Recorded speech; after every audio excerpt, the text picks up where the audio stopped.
Tita, ano, ipapaalam ko lang sana si B. Saan? Ako, nag-attend ako ng safety na training sa Batangas para ma-make sure na ano siya, na safe siya, tita. Kung okay lang po magpaalam sa inyo na payagan akong ano, magmotor kami dito lang sa may... Opo. Ang dami mga sasakyan dyan, ang dami mga hamsyata dyan. Opo, tita, sa loob. Marami naman kami, tita, kumbaga nakaalalay kami talaga.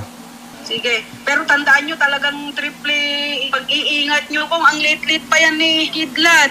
Yes, tita. Thank you po. Good night, tita. Sige, bye-bye. Good Bye-bye. night din. Bye-bye. Bye-bye.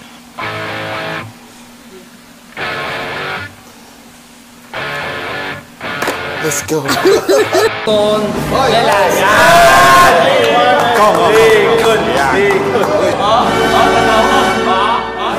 Ayos. From 50%, tumaas na ng 95% ang chance namin makaiwas sa disgrasya. Pero ang pinaka-importante sa lahat, mapoprotektahan namin ang mga bago naming miyembro.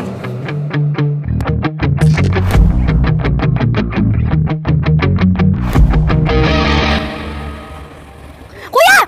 Ma'am!